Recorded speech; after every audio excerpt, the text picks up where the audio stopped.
master, 4 doctorats, vous allez l'appeler un intellectuel? C'est ça le problème. L'Église est parmi les vecteurs qui ont ralenti le développement, du Congo. Okay. Vous ne pouvez pas comprendre au XXIe siècle, rien que la ville de Kinshasa a plus de 10 000 églises.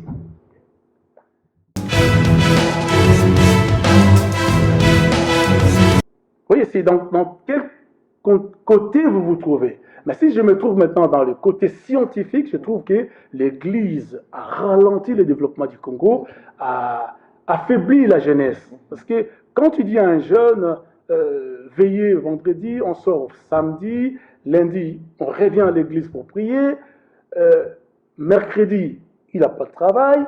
Mais peut-être parce qu'il n'y a pas de travail aussi dans notre pays. Mais créons, à la place des églises, pourquoi on ne crée pas des entreprises?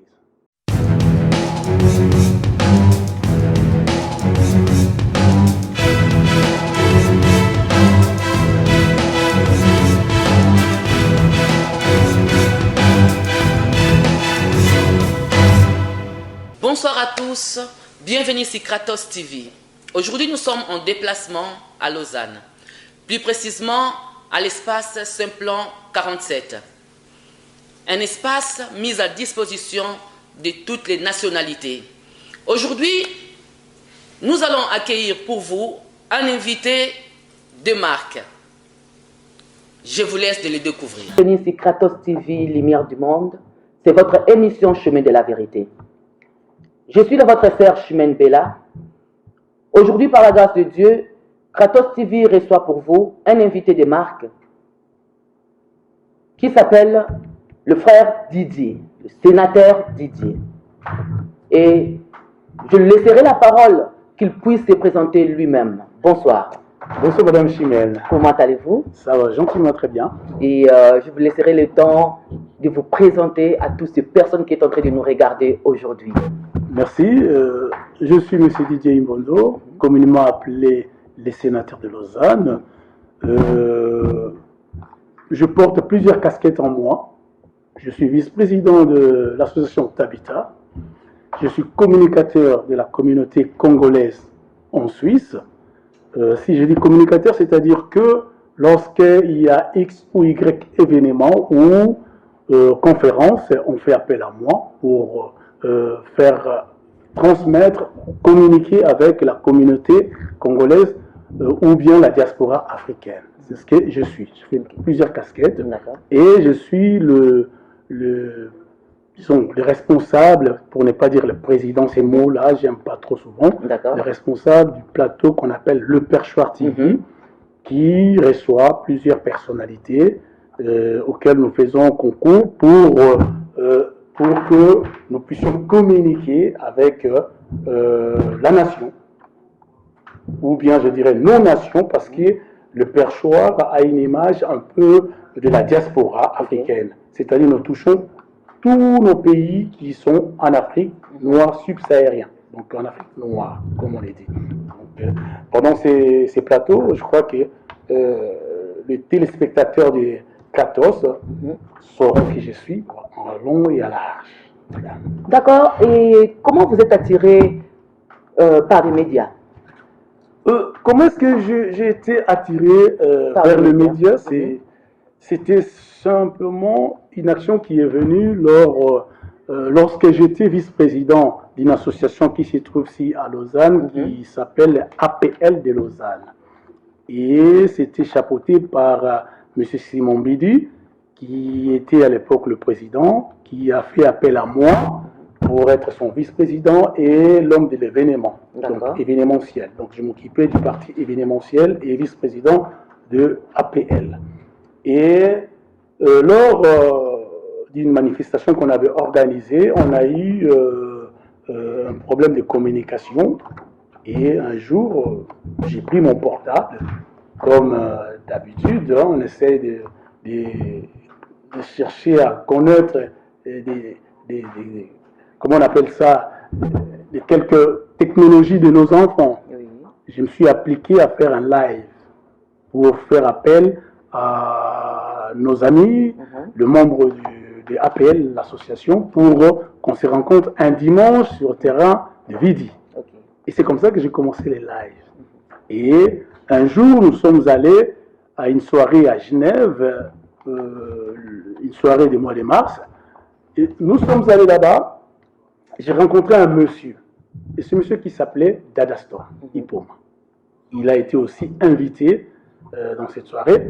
On a fait connaissance avec lui. Et lui, il avait l'habitude de me suivre. Et un jour, après la soirée, nous sommes rencontrés. Nous avons discuté sur un projet. On a établi un projet. On a élaboré un projet, pour dire vrai. Et on a lancé ce qu'on appelle le perchoir. Et dans le perchoir, les gens ont toujours tendance à voir mon visage. Mais le perchoir, c'est toute une entreprise où il y a beaucoup de monde dedans qui font partie et qui tournent le perchoir. Mais l'image du perchoir passe par les sénateurs. Mais nous allons continuer, je vous expliquerai comment et qui sont ces personnes. J'aimerais que vous nous expliquiez un peu ou donner peut-être la définition du perchoir. Comme ça, au moins, il y a tout le monde qui nous regarde peuvent connaître c'est quoi le perchoir. Le perchoir, si vous allez au Parlement congolais, et on a adapté ça par rapport à l'Assemblée nationale. Hein. Vous voyez là où se met le président du Sénat. On appelle ça. Il est perché en fait au perchoir. Là. Le siège qui s'assied là, on appelle ça le perchoir. C'est là où le président du Sénat se met. Raison pour laquelle j'ai aussi opté cette abréviation qu'on appelle les sénateurs, mais ça a été donné par un sénateur qui est aujourd'hui décédé.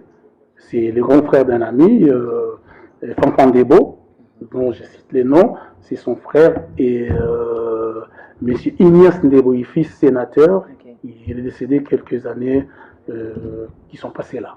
C'est lui qui m'a vraiment inspiré d'avoir cette abréviation du nom sénateur. Voilà. Alors, quelle vision vous avez sur la RDC? Ma vision pour la RDC, c'est que je vois un pays qui est en voie de développement. D'accord. Et je crois que moi, j'ai fait mes études, j'ai parcouru un peu l'Afrique parce que mon papa était diplomate. D'accord. Mais la RDC, j'ai une vision d'un développement dans les jours à venir si vraiment on s'y met ensemble. Déjà, on a eu une fois avec le président Augustin Mokamba, aller rendre visite à un grand professeur que les Congolais des fois négligent. C'est un Congolais, c'est pas un Congolais, c'est un professeur belgo-suisse. Et c'est un mathématicien, c'est un physicien mathématicien, ce sont les premiers professeurs qui sont arrivés au Congo. Et il nous a dit une fois, vous savez, votre problème de la RDC, vous êtes divisé. Et ça m'est resté dans ma mémoire. En fait, j'ai voulu savoir pourquoi. Et je lui ai posé la question pourquoi. Avant de commencer le plateau avec le professeur, il nous a dit comme ça. Il a posé la question à M. Augustin, vous êtes de quelle province? Un blanc qui vous pose une question, vous êtes de quelle province? Alors que lui, ça ne le concerne pas, il voit deux Noirs, des Africains, des Congolais, et il nous pose la question à M. Augustin Mokamba, vous êtes de quelle province? Il dira qu'il est du Bandundu. Et à moi, il me pose la question, vous êtes de quelle province? Moi, je dis, je suis de l'Équateur. Du coup, il nous dit, vous savez pourquoi je vous ai posé cette question? Et on manquait de, disons, les explications à lui donner. Il nous a dit, c'est parce que vous, les Congolais, vous avez l'habitude de vous promener avec des étrangers sans les identifier. Et ça pose un problème au niveau du Congo. Le jour où vous serez comme vous êtes là les deux, un de l'Équateur et l'autre du Bandundu, vous êtes ensemble, c'est ces jours-là que le Congo trouvera son émergence. Qui veut dire le Congo, ils ne sont pas unis. Mais il y a qu'à voir. Libye, peut-être, ils ne sont pas unis. Nous étions unis avant. C'est ce que Mobutu il a prôné. Toute la vie de Mobutu, il a parlé de l'unification. Il était l'unificateur, il était le rassembleur. Tous ces termes-là étaient autour de la personne de Mobutu. Et lorsque Mobutu est parti, vous remarquerez que le Congo a été... C'est comme s'il y avait une fracture. Hein. Il y avait une fracture au niveau de nos relations. les Swahili ont pris parti d'un côté, les Luba de l'autre côté, les gens qu'on appelle les Bangala, ils sont restés, ils étaient marginalisés parce qu'ils étaient au pouvoir pendant des années, ils ont, comme tout le monde le dit, ils n'ont rien fait. Et du coup, ça fait cette division-là. Et ce monsieur, ce professeur a demandé à ce que nous revenions sur ce qu'on appelle l'unité. Et le jour où nous allons retrouver notre unité, vous comprendrez que tout ira comme sur les roulettes, en fait. Donc, pour l'instant, je trouve qu'on n'est pas encore comme nous, on avait grandi. Hein. La parcelle à côté, il y avait un Moulouba, il y avait Mukongo. On ne savait même pas, on ne se posait même pas des questions qui habite cette parcelle-là. Donc, nous étions comme des frères, des sœurs, comme... On était comme une famille, en fait. Alors, si je comprends bien, c'était au temps de Mobutu. Et depuis que Mobutu est parti, c'est là où il y a eu cette division, ou même avant? Non. Depuis que Mobutu est parti, il y a une méfiance qui s'est installée. C'est-à-dire, tout le monde se méfie de tout le monde. De tout le monde. Et c'est parti comme ça. Et la division a commencé petit à petit. C'est ce qu'on vit maintenant. On n'a plus confiance. Les uns des autres. Donc on s'est trahi facilement. Alors qu'à l'époque de Mobutu, il suffisait que tu imagines simplement de faire quelque chose de pas bien. Tu as été déjà dénoncé avant même de réfléchir cela. Donc voilà, donc si on revenait sur ce qu'on appelle l'unité, ça va vraiment nous aider, et les politiciens, et même la vie sociale au niveau de nos quartiers et au niveau de nos communes. Tout à fait.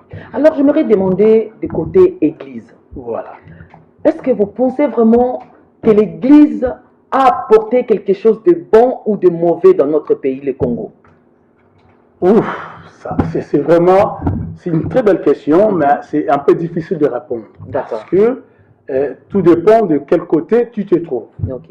Si je me mets du côté d'un analyste, parce que moi j'ai fait des analyses au niveau du perchoir, je dirais que l'Église est parmi les vecteurs qui ont ralenti le développement du Congo. Vous ne pouvez pas comprendre au XXIe siècle, rien que la ville de Kinshasa a plus de 10 000 églises. Nous avons essayé avec l'équipe du perchoir, parce que dans mon équipe, comme je vous ai dit tout à l'heure, nous avons plusieurs casquettes. On a M. Augustin Mukamba qui est plus du côté, ce qu'on appelle des ouvriers. Il est aussi responsable du président, des ouvriers, des immigrés, tout et tout, ici, au niveau de la Suisse. Hein. Un jour, je vous mettrai en contact, comme ça vous allez recevoir aussi sur le plateau des Kratos. Parce que j'aimerais bien vraiment écouter la voix de tout le monde. Voilà, donc je vous donnerai cette occasion, il viendra sur votre plateau. Vous savez, l'Église, toutes ces personnes, j'ai dit toutes ces personnes, hein, parce qu'on n'est pas pasteur. Tout à fait. On devient pasteur. On devient, voilà. Toutes ces personnes qui créent des églises. Vous savez, si à la place des églises, inversons un peu, 10 000 églises, nous mettons en place 10 000 entreprises. Et dans ces entreprises-là, nous engageons par exemple 100 personnes. C'est facile, hein? On fait juste un petit calcul. Hein? 10 000 églises, 10 000 entreprises multipliées par 100 personnes. Vous avez combien d'emplois? Voilà. C'est vite fait. Hein? Tout à fait. Vous avez plus de 100 000. Mais de ce côté, vous regardez côté extérieur. Parce que quand on parle de l'Église, c'est côté spirituel, je peux dire. La spiritualité, moi je dirais, tout être humain naît déjà avec une connaissance de la foi. Mais ça se développe au fur et à mesure qu'on grandit par rapport aux obstacles qui nous viennent en face. L'homme se mesure par rapport à ce qui est les obstacles qui sont en face de lui. Et vous remarquerez, lorsque vous avez un problème, un souci, c'est instinctif. Hein? Vous appelez Jésus. Pour les musulmans, Allah. C'est instinctif. Tout à fait. Même s'il ne va même pas à la mosquée ou bien il ne va pas à l'église. Hein. Les premiers mots qui sortent dans la bouche d'un être humain, c'est le Seigneur. C'est-à-dire, il a grandi sans le savoir avec une foi. Pourquoi est-ce qu'on va à l'église? C'est juste pour aller peut-être apporter notre adoration, comme on l'a dit, chez les chrétiens, même chez les musulmans aussi. Ils adorent leur Dieu, ils lèvent des actions de grâce vers celui qu'on ne voit pas et qu'on essaye de le personnifier par rapport aux bénédictions qui nous arrivent ou par rapport à la santé qu'il nous donne. C'est ce que moi je comprends l'église comme ça. Lorsque je vois mes enfants, ils ont une bonne santé, j'ai dit Dieu merci. Lorsque nous avons passé une période de pandémie, hein, tout à fait. Lorsque le Covid n'est pas rentré chez moi, je dirais quoi? Gloire à Dieu. Gloire à Dieu. Tout à fait. Et je n'ai pas été touché, je n'ai pas été malade, mes enfants non plus, mon entourage non plus. Pour moi, c'est tout bénef. Et à ces moments-là, j'ai dit merci Seigneur. Vous voyez, c'est dans quel côté vous vous trouvez. Mais si je me trouve maintenant dans le côté scientifique, je trouve que l'Église a ralenti le développement du Congo, a affaibli la jeunesse. Parce que quand tu dis à un jeune, veillez vendredi, on sort samedi, lundi, on revient à l'église pour prier, mercredi, il n'a pas de travail. Mais peut-être parce qu'il n'y a pas de travail aussi dans notre pays. Mais créons, à la place des églises, pourquoi on ne crée pas des entreprises? Mais il y a le gouvernement qui peut créer. Oui. Est-ce que nous allons laisser tout aux mains du gouvernement? Mais ils sont les premiers à montrer d'abord l'exemple dans le pays. Je sais que l'État est toujours majoritaire au niveau de l'emploi. Tout à fait. Ça, c'est normal. Mais si nous donnons un coup de piste, un coup de pouce, j'allais dire un coup de pouce à notre gouvernement, vous verrez que le gouvernement prendra l'exemple. Mais nous allons de l'autre côté, le revers de la médaille. Nous donnons plus l'importance à ce qu'on ne voit pas. Alors que la vie, et voilà, la vie, c'est tellement compliqué que si vous mettez à la tête des gens, ne faites rien, Dieu fera à votre place. Alors là, vous voyez. Oui, je vois tout à fait. Mais quand même, on voit beaucoup des associations dans notre pays au lieu que les gouvernements mettent un pas. Qu'est-ce qu'on peut dire par là? Vous savez, j'ai toujours dit à mes proches, aux gens du Perchoir, je n'ai jamais vu, à mon âge, parce que j'ai déjà passé 50 ans, dans ce monde, aucun pays n'a été développé par des associations. Aucun pays n'a été développé par des associations. Alors, laisse-moi vous poser cette question. L'État, c'est qui? L'État, ouf. Voilà. L'État, c'est toi. L'État, c'est moi. Voilà la raison pour laquelle il y a un peu d'absurdité lorsqu'on utilise ces termes-là, l'État. L'État, c'est toi. L'État, c'est moi. Et lorsque nous nous mettons ensemble, nous mettons deux règles. Ce qu'on appelle deux lois. La Constitution. C'est là qui crée ce qu'on appelle l'État organisé. Mais l'État, en principe, ce sont les personnes qui constituent un pays. Si vous êtes organisé, devient officiellement un État indépendant ou organisé, politiquement, économiquement, diplomatiquement. Vous donnez forme à ce qu'on appelle l'invisible. Vous voyez, lorsque toi tu deviens défaillant, ça veut dire que tu affaiblis l'État quelque part. Une partie de l'État affaiblit aussi. Parce que les gens confondent entre un gouvernement et un État. Non. C'est l'État qui crée cet espace-là que nous avons pour mettre les choses dans la régularité et ça devient ce qu'on appelle un gouvernement, un pays. Voilà. Je voulais poser la question par rapport à la réponse que vous avez donnée pour l'Église. Si l'Église a ralenti un peu l'évolution de notre pays, est-ce que vous pensez que le gouvernement a avancé à quelque chose? Bon, nous avons un petit souci aussi au niveau de nos pays subsahariens, c'est-à-dire de nos pays qui se trouvent en bas de la zone où on appelle les pays de l'Afrique noire. Vous verrez que nous avons une différence entre les Maghrébins et nous. Les Maghrébins, ils ont une tendance un peu développée par rapport à nous autres, les pays dits noirs. Si vous avez posé la question, si l'Église a failli, est-ce que si l'Église a affaibli un peu le développement de notre pays et le gouvernement, est-ce qu'il a fait quelque chose de bon ou il nous a avancé à quelque chose? Non, nous avons un pays qui est déjà mal gouverné. On ne va pas se le cacher. Hein, okay. On va pas se le cacher.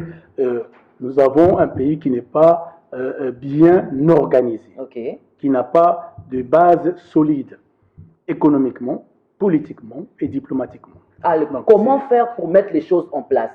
Comment faire mettre les choses en place?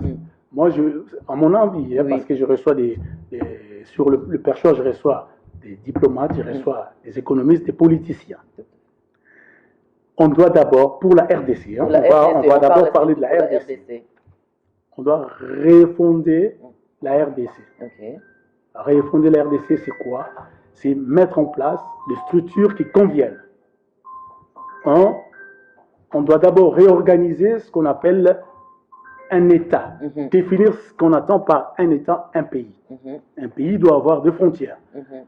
Un pays doit avoir la sécurité, doit fournir ce qu'on appelle l'aide sociale à sa population, doit fournir ce qu'on appelle la santé, la protection, la sécurité sociale. Lorsque nous aurons toutes ces choses-là réunies, nous aurons ce qu'on appelle un État indépendant ou un État développé, ou un État en voie de développement. La santé, l'économie, la sécurité, l'enseignement. Ces 4 choses réunies, nous avons un pays, c'est tout. Parlez-nous un peu de votre foi en Suisse. Ma foi en Suisse. Donc on revient sur l'Église. Sur l'Église. Je crois que je suis un chrétien. D'accord. Parce que beaucoup de gens parlent de moi différemment. C'est par rapport aussi aux relations que tu as par rapport à d'autres cieux. Mais je suis d'abord un chrétien. Je chante bien. J'étais choriste à l'église du Coteau. D'où vous verrez que son nom passe tout le temps ici sur le plateau, où Augustin Mukamba est responsable. Donc je suis choriste là-bas, donc je chante bien, j'étais dirigeant aussi. J'ai fait l'église du pasteur Mathieu, Wayoa. Donc ce sont ces 2 églises phares que j'ai vraiment émergé. Donc je salue même le pasteur Mathieu et je salue aussi le pasteur Jean Zida. Si aujourd'hui je puis vraiment différencier le bien lorsqu'un pasteur commence à prêcher, c'est parce qu'on a eu de bases solides au niveau de l'église de Coteau, c'est à Lausanne, donc là, et je suis allé vers l'église du pasteur Mathieu, on a cheminé pendant un moment, et maintenant, j'ai fait un peu un repli. C'est les bishops Mathieu, hein? Les bishops Mathieu Wayoa, voilà. Donc, mais ces derniers temps, je fais un peu un recul par rapport à cela. Je me suis posé beaucoup de questions. Pourquoi? C'est ce que je dis. Je me suis posé 2 questions. Pourquoi est-ce qu'on prie, les Congolais prient, mais le Congo a un problème de la connaissance et du savoir? J'essaie de répondre avec des amis. Soit ils sont ignorants de ce qu'ils font, soit ils ne savent pas ce qu'ils font. D'accord. Et vous avez trouvé la bonne réponse? La bonne réponse, c'est que les personnes qui enseignent la parole, je ne dis pas tous les pasteurs, il faudrait qu'on soit vraiment, j'aimerais que les gens qui nous suivent retiennent ceci. On n'accuse pas des pasteurs, mais on leur responsabilise. Tout à fait. Cela veut dire quoi? Est-ce qu'ils enseignent la bonne parole? Et qu'est-ce que vous avez trouvé quand vous étiez dans l'église avant de reculer un peu? Est-ce qu'ils enseignent bien ou pas? Non. Ils prêchent la parole interprétée, disons, la parole qu'ils lisent dans la Bible. D'accord. Or, la Bible, si nous allons vraiment dans le fondement de la Bible, c'est... Je suis désolé, mais je suis obligé de le dire parce que moi aussi, j'ai essayé de lire ça. D'accord, on va vous écouter. C'est vraiment une histoire de Juifs. Ok. C'est une histoire. Paul, c'est un homme qui a vécu. Hein. Oui, oui, tout C'est à fait. vraiment un homme. Oui. Pierre, c'était des hommes. Ils ont fait une vie quelque part.